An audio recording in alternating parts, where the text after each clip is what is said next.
Big game on Sunday in Minnesota as the Green Bay Packers come to town to take on the Vikings. Who would have thought that in Week 17 we're talking playoffs to the Minnesota Vikings, but that's exactly what we're doing because they've won their last 3 games. They were underdogs in all 3 games, 9.5-point dogs on the road in Houston last week, who came into the game tied with Atlanta for the best record in the NFL. Vikings handily won that game, so if they win, they are in. If they can beat Green Bay on Sunday, the Minnesota Vikings will make the playoffs this year. Now, Green Bay's installed as a 3.5-point favorite in this game on BETDAQ. 46 is the total. And the Packers, they need this game as well. That's why this is such a big game, because if Green Bay wins, they lock up a bye in the first round of the playoffs. If they lose, they're most likely not going to get that bye because San Francisco is over a 2-touchdown favorite over the Arizona Cardinals. So if Green Bay loses and San Francisco beats Arizona, the 49ers are going to get that second bye in the NFC. Obviously, Atlanta has already locked up one of the byes. So it's a huge game for Green Bay. If Green Bay can't beat the Minnesota Vikings, then in all likelihood they'll have to face the Vikings again next week in the first round of the playoffs. Of course, that game will be in Lambeau Field, but I'm sure the Packers would much rather be sitting at home with their feet kicked up watching the rest of the NFL play next Sunday.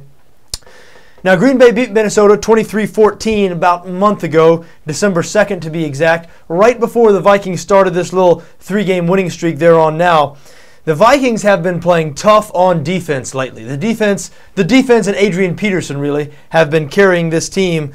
The defense started slowly, but lately, the last month and a half or so, they've been a top 5, top 10 anyway, type of defense.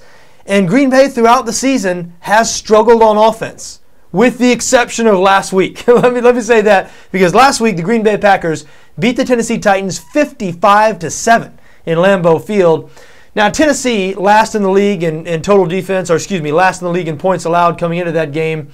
They're a team that's been blown out a lot this year, so you could chalk some of that up to the Tennessee Titans defense, but obviously that was a coming out party for the 2012 version of the Green Bay Packers offense, and they really needed it because this offense had been stagnant all year. They were not in the top half of the NFL in total offense all season until this last week's game. This last game really helped out the stats in a big way. Now you look at the Green Bay offense, 13th in total offense, 7th in points scored after that 55-point game. That's the best they've looked in either one of those categories all year, and they finally caught up with the defense, which is much improved this year. Packers 7th in the NFL in points allowed.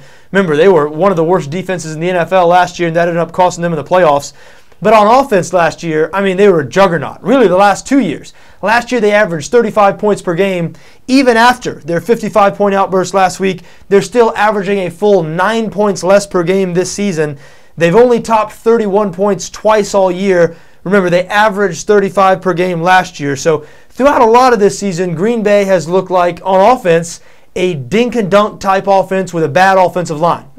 Greg Jennings, their main downfield threat, has been injured for most of the year. He's back now, but he still doesn't seem to be the same old Greg Jennings.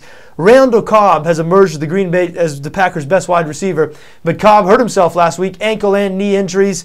He's questionable for this game. Sounds like questionable to doubtful. I don't expect to see Randall Cobb in this game on Sunday. Jordy Nelson has also been dealing with some injury issues. He's expected to play on Sunday. So the Packers have been banged up at wide receiver. They're not very good on the offensive line. Aaron Rodgers has sort of been running for his life for a lot of the season. So there's been something broken in the offense, and I don't think that's been talked about. Now, maybe it's fixed now. Maybe last week's game, 55 points, maybe that was a sign that the Green Bay Packers are going to be just like the old Green Bay Packers for the remainder of the year, which I guess is this week in the playoffs. Maybe they'll be just like last year's New York Giants, who really took off this time of year.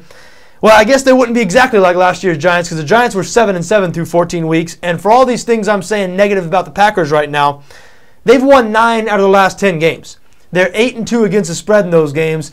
So maybe I'm looking a little too hard here trying to pick out flaws. And I've taken some criticism for it over the last few days, especially since this big Green Bay win. I've been saying for the last few weeks that I think the time is coming. I think Green Bay, there's going to be opportunity betting against Green Bay sometime in the near future, because I think for about the last month, the public opinion of this team has been higher than really what the reality is. And they have a great record, no doubt about it, 11-4.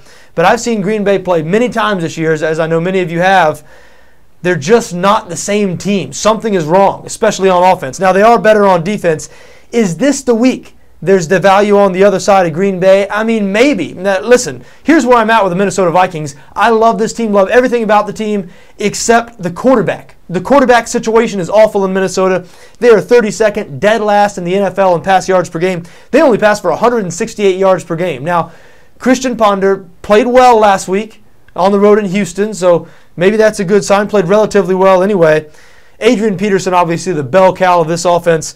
Now, Adrian Peterson only needs 208 yards on Sunday to break Eric Dickerson's single-season NFL rushing record. That would be astounding against a Green Bay defense that has been good against the run this year in a game the Packers have to have. So I don't expect Peterson to get the record, but hey, don't put it by him. I certainly wouldn't have thought Adrian Peterson would have had 1,800 some odd yards, whatever he has right now, through 16 weeks, when only a year ago he tore 2 tendons in his left knee. So I wouldn't doubt Adrian Peterson, but certainly 208 yards in this game on Sunday, that would be quite an achievement. But it's been tough for me to come around and to back the Minnesota Vikings with their current quarterback situation. It's tough to buy into a team with such an obvious flaw, even though they've been playing well on defense, even though Adrian Peterson, the best running back in the NFL, when you look at it from the perspective of this is Aaron Rodgers versus Christian Ponder, that's a no-brainer. I mean, you think, are you trying to talk yourself into not liking the Packers, or are you looking at it too hard, trying to like the Vikings here? How can you not think that when you look at the two quarterbacks? All that being said, I lean towards Minnesota plus 3.5 here. They've just consistently surprised me over the last month, outperformed my expectations for them.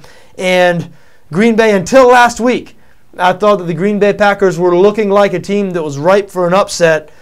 Now, this isn't one of my favorite games of the week. As I said, the Christian Ponder situation makes me hesitant here. But I've been hesitant the last 3 weeks. I've stayed away from Minnesota the last 3 weeks. And I actually bet against them in their road game in St. Louis a couple of weeks ago.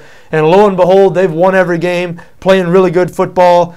The way they're going right now, 3.5 points. This could be a tight game. The Green Bay offense, with the exception of last week, has been struggling. Minnesota's been playing great on the defensive side of the ball.